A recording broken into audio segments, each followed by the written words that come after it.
Дигиталните алатки и процесот на дигитализација ни овозможија сите ние да ги смениме навиките и да останеме во комуникација. Но во исто време донесоа и нови моменти кои што стануваат на некој начин темна дамка од нашето живење. Сајбер насилството како дел од електронското насилство дојде паралелно со сите оние придобивки кои што ги имаме од дигиталните алатки. Денес за нив зборуваме во ова издание на Приказна. Останете со нас.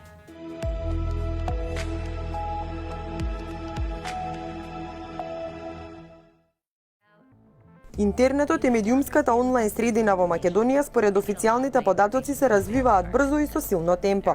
Според податоците на Државниот завод за статистика, во првото тримесечие од 2020 година 79,9% од домакинствата имале пристап на интернет од дома.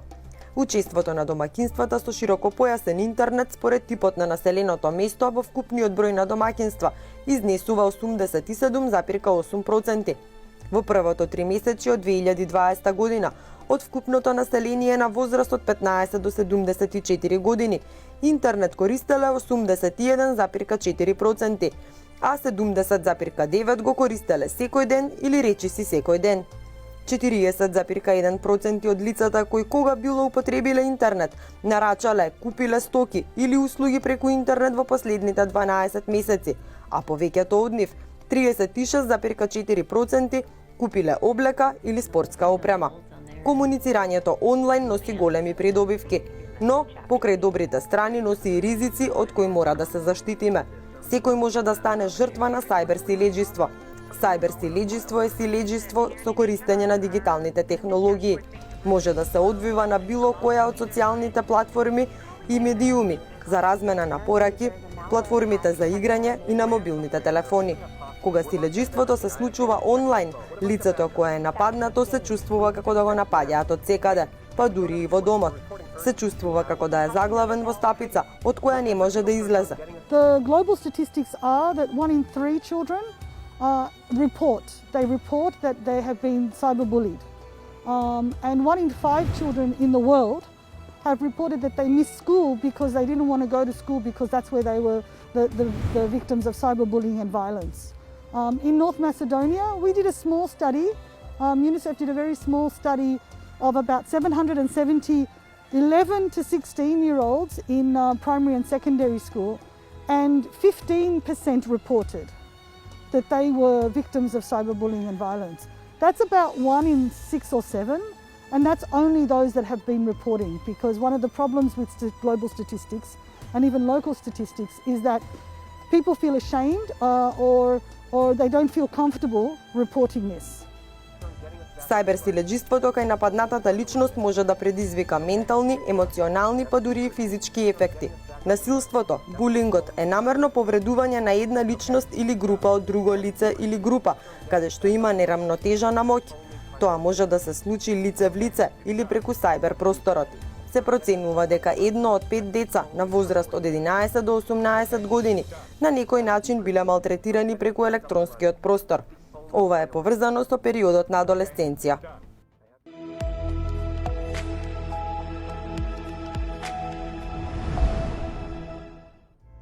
Соученици сликале ученик на онлайн час по физичко во едно основно училиште во районот на Скопје. Фотографиите ги споделиле на социјалните мрежи, користејќи навредливи коментари за својот другар од училишните клупи. За жал, ова не е редок случај на повреда во сајбер просторот. Еве уште еден случај. Сведоштвото на ова дете го пренесуваме анонимно, со цел да го заштитиме неговиот идентитет. Кажи ми како комуницирате со другарчињата, се слушате преку мобилен или се гледате во живо? Баш сега во пандемијава со моите другари повеќе сме преку мобилен, се држиме така. Дали вашата комуникација е убава? Имате ли некое лошо искуство додека комуницирате преку мобила? Кое ти е тоа неубаво искуство? Пред некое време, двајца мои другари почнаа да спамаат вулгарни навредливи пораки на мојот Вибер. Само со тебе или имаш и други дечиња? Не само на мене. И тоа го направи еднаш и потоа престана или траеше извесен временски период? Една недела. Како се чувствуваше ти? Што им одговори ти?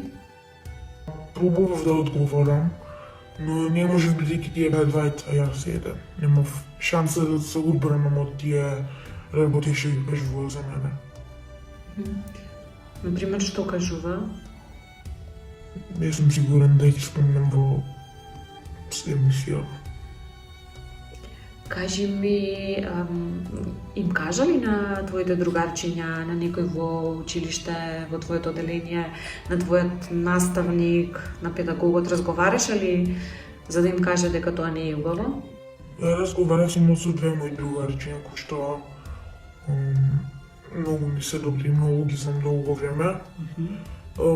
Не кажав на други, не кажав. Што се плашеше дека нешто ќе ти се случи? Страшно ми беше ако кажам да не откријат двете деца и да продолжат. Кажи ми, не им кажа на твоите родители? Морав да им кажам едно со бајле, кога јас затоа ми поедувавме, мајка ми беше на работа. Тие почнуваат да ми спомнаат многу пораки повторно такви вулгарни и навредливи и татко ми се чудеше зашто телефонот ми добиваше толку нотификации. Јас му кажав зашто и тој и мајка ми почна да разговараат за нивните родители. И дали после тоа се смири со твоите другари? Дали после тоа престанаа пораките? Престанаа пораките, да. Со еден од моите другари се смирив кој што разбра дека вистина направил нешто лошо и почна многу да ми се извинува.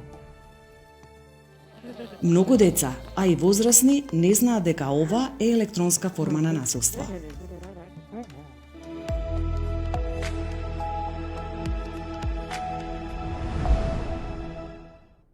Зборуваме за електронско насилство и вклучително во рамките на електронското насилство за сајбер насилството или како што кај нас е попознат сајбербулингот. Што точно опфаќа ова терминолошки? Интересна тема, интересен концепт кој што навистина треба да завземе што е можно повеќе внимание во медиумите. Јас долго време работам на целиот концепт на насилство, меѓутоа навистина она што со зголемување нели на присутноста на интернет и со зголемување на присутноста на електронските медиуми се повеќе и повеќе се случува, особено сега во време на корона, да веројатно и право пропорционално се зголемува и сајбербулингот и електронското насилство. Нели ако се запрашаме што подразбираме под електронско насилство, веројатно тука имаме голем број на одговори кои што ни доаѓаат како една бура на идеи, меѓутоа првото нешто кое што го карактеризира сајбер насилството е етикетирање на овие на социјалните медиуми, потоа нели злоупотреба на фотографии, злоупотреба на кориснички мејл адреси, омаловажување на лицата, споделување на фотографии кои што нели ние сме ги споделиле можеби со некого, а сега завршила на нечи тук зид и слично. Ова е наведум една, ајде да речам, првична категоризација на тоа што е сајбер насилство. Така, многумина не го препознаваат тоа како насилство и често пати не се свесни дека објавувањето на податоците често пати може да биде влез во сајбер насилството директно или индиректно.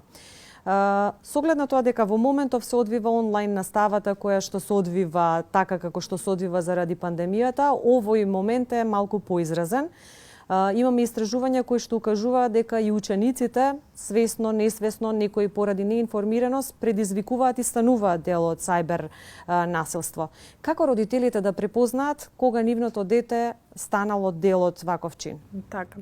Значи, родителите имаат клучната улога, не само родителите, нормално и сите оние фактори на социализација, како што се и наставниците, меѓутоа родителите се оние кои што, нели, барем по дефиниција поминуваат најмногу време со своите деца, така што тие се оние првите кои што треба да ги приметат промените кои што настанале и кај детето жртва, меѓутоа и кај детето насилник. Знаете како јас ќе почнам обратно, ќе почнам од она дете кој што го врши насилството, како родителите да приметат дека станува станува збор за дете кое што е насилно. Многу често тоа се децата кои што вршат сајбер насилство, како што споминавте и вие, можеби и не се свесни дека тоа е насилство и тука веројатно и треба да се обрне повеќе внимание и во наставните содржини да се вметнат вакви предметни програми кои што ќе говорат за тоа дека уште од мали нозе ние треба да бидеме свесни за тоа што е насилство, а што не. Именно децата учат по пат на рол модели и многу често несвесно не знаеме и да го повишиме тонот и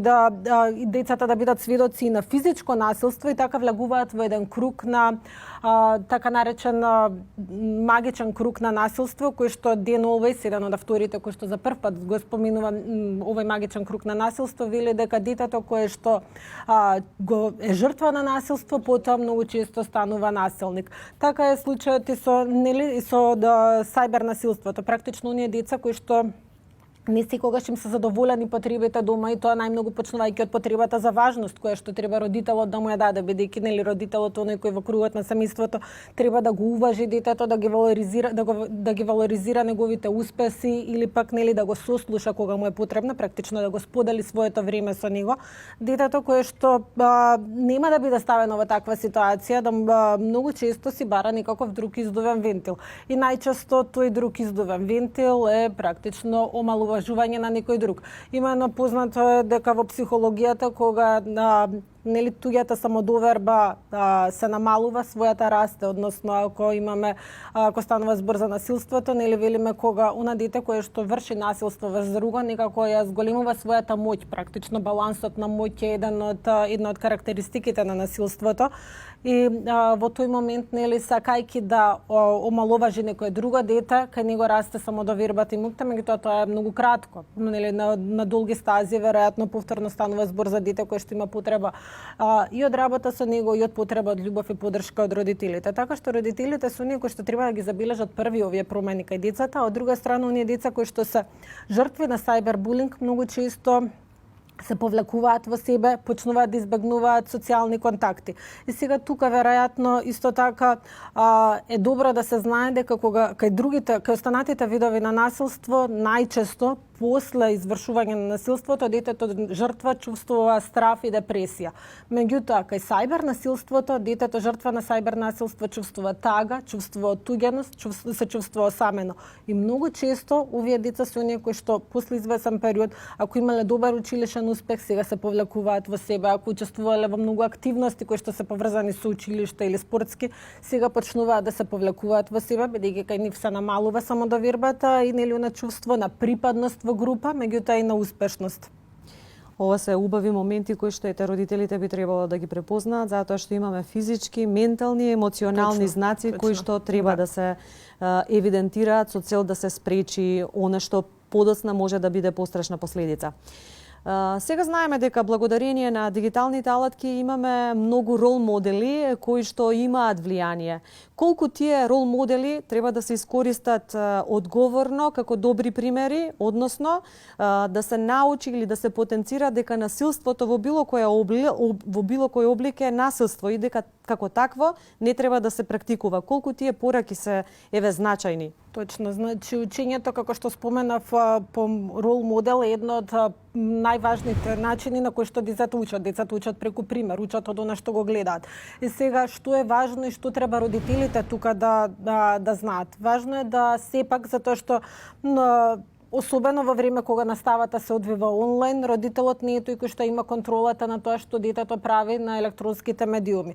Меѓутоа, сепак е добро да некако може да ја воспостави таа контрола. Дали со тоа што компјутерот ќе биде ставен во дневната соба, дали со тоа што ќе му бидат ограничени содржините кои што ги гледа.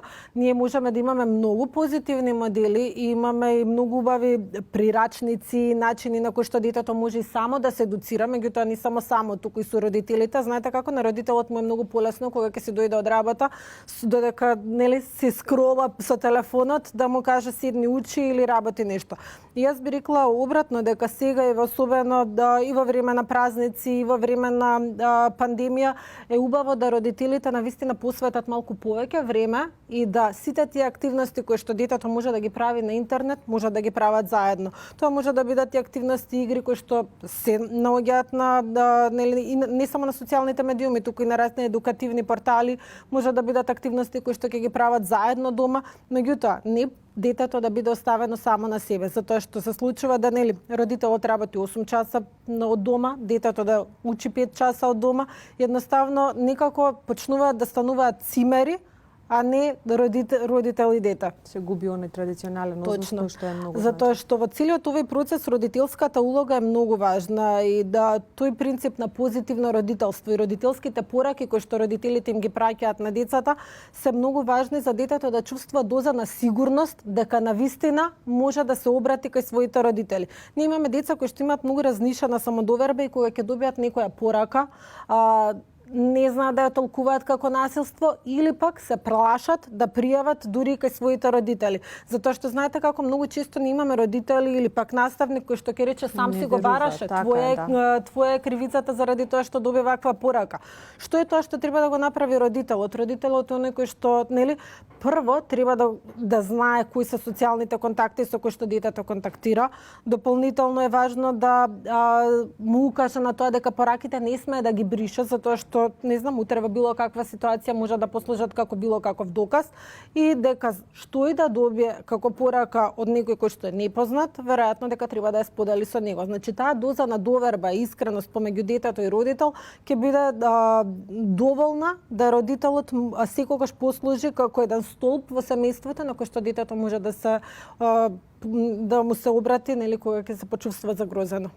Кои се процедурите, колку временски треба да помине за детето или личноста која што е жртва на сајбер насилство да се врати во нормала, односно да го поврати онај степен на самодоверба кој што го имал пред насилството? И како, например, да постапат и родителите, и училиштето или институции кои што можат да помогнат во овој процес? Така.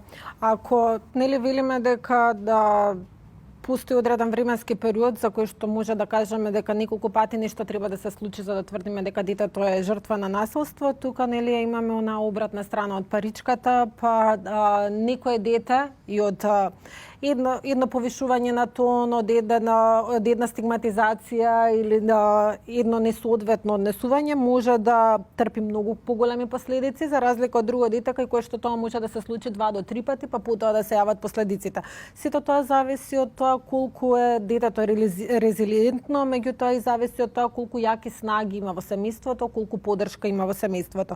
Токму поради тоа сепак јас сум среќна што ние имаме добри педагошко-психолошки служби, децата знаат дека можат да се обратат кај психолозите во училиште и добро е да секогаш бидат подготвени да ги споделуваат работите. Именно самата изложеност на насилство е поврзана со стресот. Оние деца кои што знаат соодветно да го менаџираат стресот, ќе знаат и соодветно да реагираат во такви ситуации. Меѓутоа повторно тука е многу важна улогата и на наставниците и на родителите, бидејќи тие се тие кои што ги учат децата да споделуваат емоции, тие се тие кои што ги учат да знаат како да ги менаџираат сите проблеми, односно како да управуваат со проблемите, со конфликтите и со стресните настани. Именно затоа и постојат одредени техники кои што треба да ги применуваат и наставниците и родителите за да можат да влијаат на подобрување на самодовербата на децата.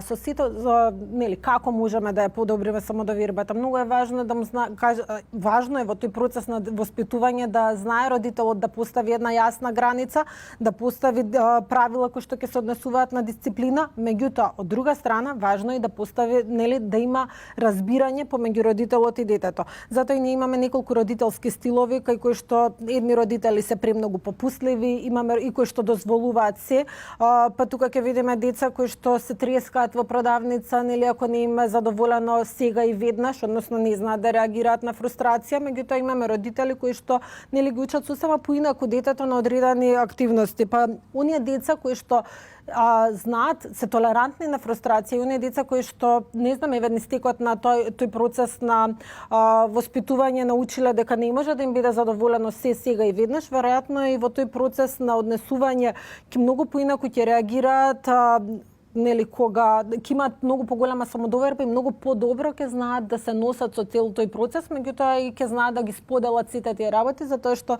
им било дома дозволено да споделуваат емоции. Само за крај, дали почесто пристапуваат родители за да кажат дека имаат дете жртва на сајбер насилство или пак децата се тие кои што реагираат први?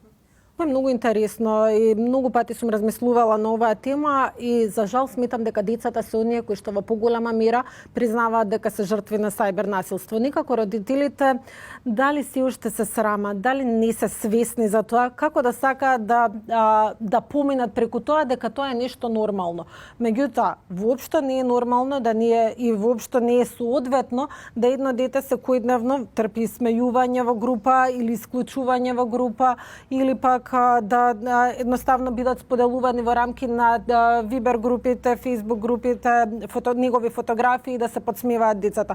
Тоа во секој случај носи многу негативни последици, многу штетни последици и особено, значи тие деца кои што нема да можат соодветно да го исканализираат тоа насилство, многу често се случува во подоцнежните години да пројават насилно однесување, затоа што нема да знаат соодветно како да го исканализираат тоа и едноставно ќе речат па ајде ќе се придружат кон онаа друга толпа, па ќе бидат оние кои што ќе го вршат насилството.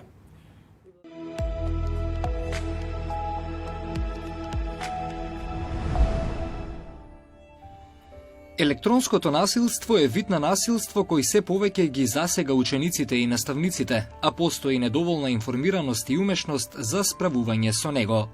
Оно што е лошо во сајбер насилството, оно што се случува во виртуелниот простор е дека многу често агресорот, да го наречем, или оној кој што навредува, кој што повредува, е анонимен или може да лажно да се представи, значи немаме представа кој тоа го прави секогаш, ниту пак може од друга страна тој што сака да повреди да ги види реакциите, чувствата, изразот на лицето на тој што го навредува, што скратува можност да се развие емпатичност, разбирање, да види што прават неговите реакции кон врсникот.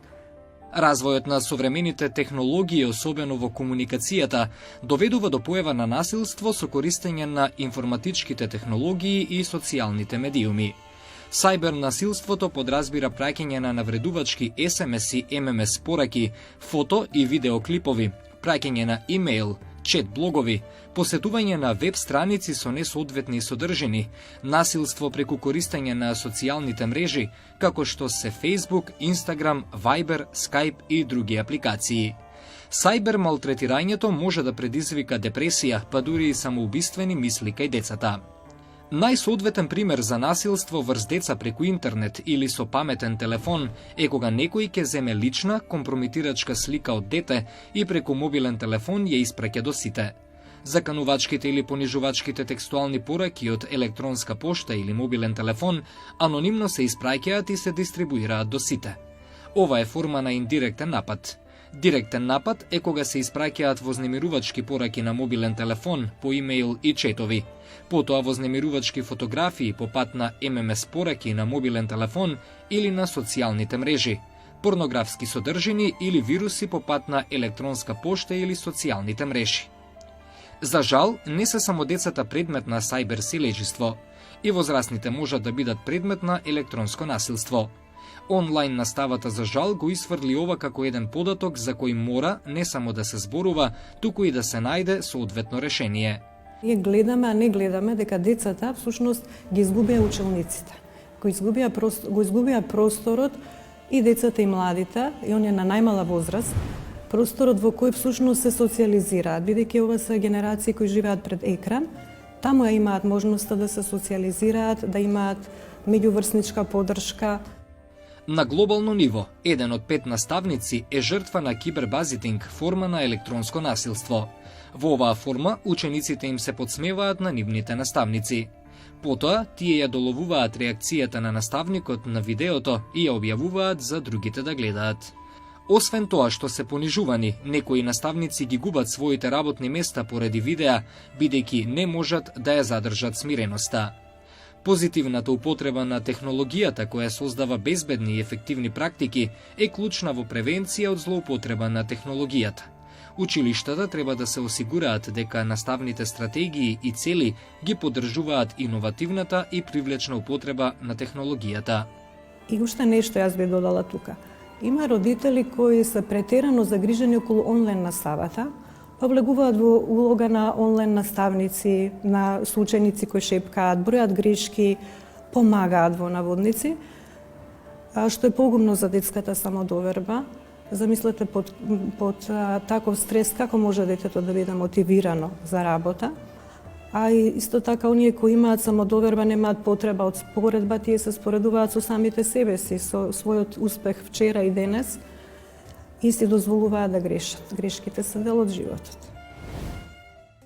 Често пати, секој од нас се среќава како неговите фотографии или лични податоци споделени преку социјалните мрежи стануваат дел од некакви медиумски објави. Ова е на некој начин известно насилство. Денес за него ви зборуваме во блокот со лажни вести. Останете со нас.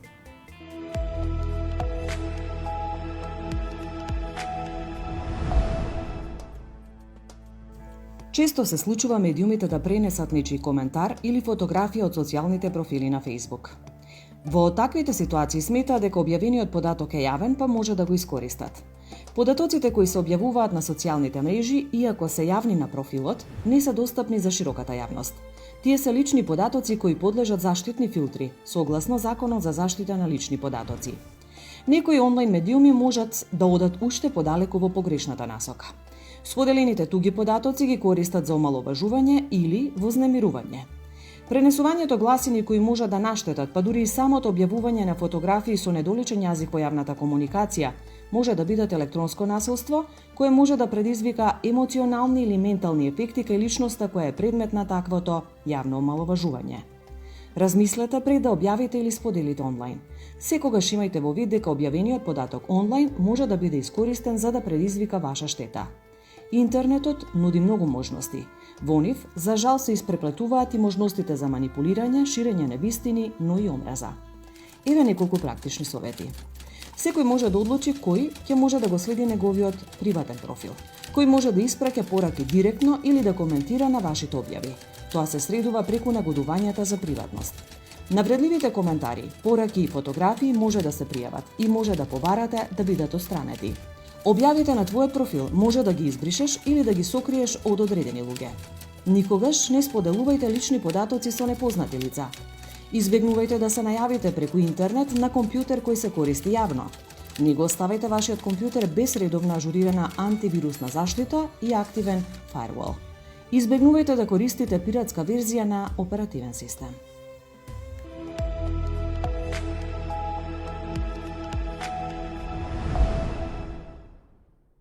Постојат две форми на жртви. Првата форма или група се децата, втората се возрастните. Јас решив да се задржам на децата како ранлива група на која што мораме апсолутно да се посветиме и да ги заштитиме од тоа што ги очекува и од кој што се дел во моментов во дигиталната ера. Факт е дека нашите деца се дигитално писмени уште од раѓање.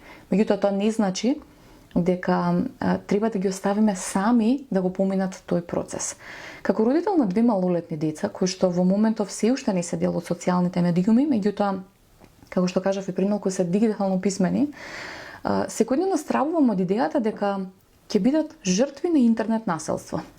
Зошто? Затоа што самата помисла на тоа што се случува таму ме ужаснува. Се обидувам да најдам начин како пластично да им го долувам, да ми ја долувам суровоста на луѓето кои што решиле да злоупотребат оваа страна на интернетот, да ги научам дека постои насилство дури и ако не е во физичка форма.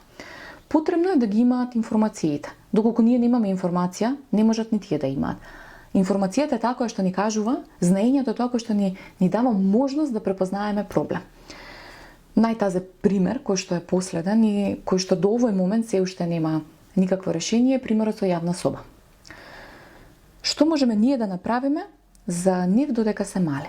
Можеме да им кажеме дека постои свет надвор од социјалните медиуми. Постои свет надвор од YouTube, од Facebook, од Instagram, од Viber, од сите она кои што го користиме како алатка во текот на нашето секојдневие.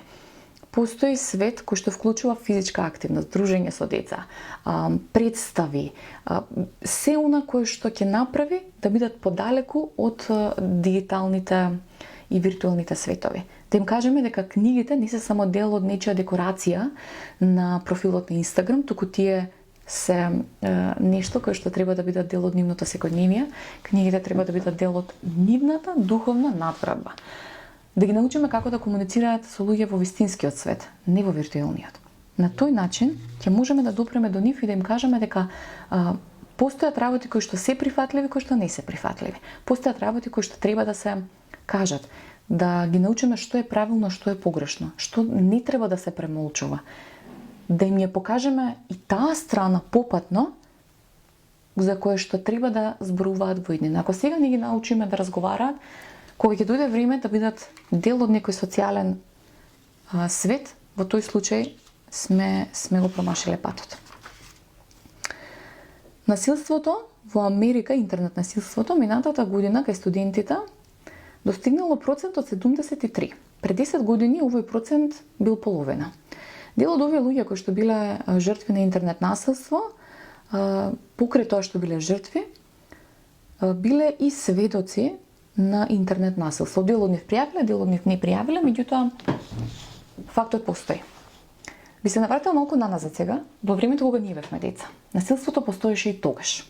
Со таа разлика што тогаш возрастните можеа да бидат сведоци и да реагираат. Дел од родителите го дефинираат тоа како така децата растат. Не, децата не растат така, децата растат како ќе ги воспитаме.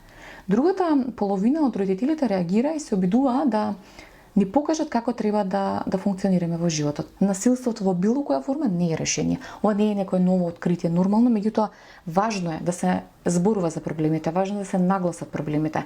Доколку вие сте жртва, пријавете. Доколку сте сведок дека некој е жртва, разговарајте со него, пријавете, кажете некому. Тоа се оние начини, тоа се оние алатки кои што ние можеме да ги искористиме за да се заштитиме од сето насилство што не очекува. Процентот ќе расте, со текот на годините ќе расте уште повеќе, како се повеќе ќе ги употребуваме. Наше е да одредиме како ќе се заштитиме, колку и во која форма. Побарајте помош, не сте сами, ништо не е невозможно, да, ќе биде тешко, ќе биде долго, ќе биде процес, меѓутоа не е невозможно. Колку повеќе реагираме, толку повеќе помагаме.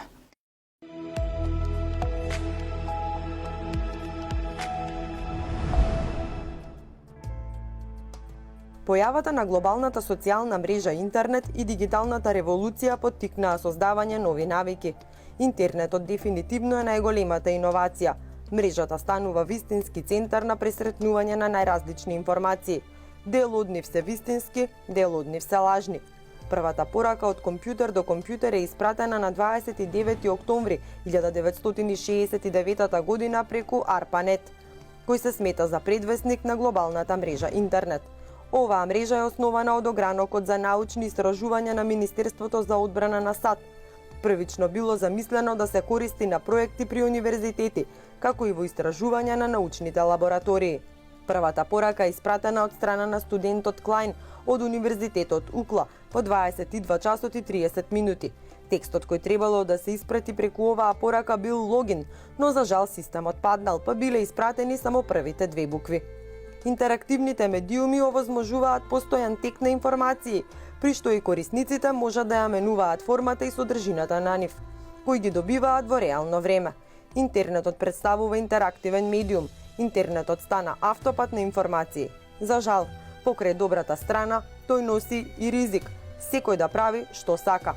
Приватноста на интернет, како што расте популарноста на оваа глобална мрежа, полека започнува да представува една од најголемите грижи. Кражба на идентитетот е користење и злоупотреба на идентитетот на друга личност без нејзино знаење и одобрување. Измамникот мора да добие пристап до вашите лични податоци или да ги украде вашите документи за лична идентификација, независно дали истите се во хартиена форма или се работи за дигитални белези. Социјален инженеринг представува софистицирано манипулирање со дадена личност од страна на измамникот, се со цел истиот од жртвата неавторизирано да извлече чувствителни информации или да ја увери жртвата да изведе низа од неавторизираните активности. И денес и вие и ние учиме заедно кои се придобивките, кои се можностите, што би требало да искористиме, а што не во поглед на користењето на дигиталните алатки. Ви благодарам за вашето внимание. Заеднички ќе споделуваме нови приказни, откривајќи ги нивните знаења кои што може да ни користат на сите нас и во следното издание. До гледање!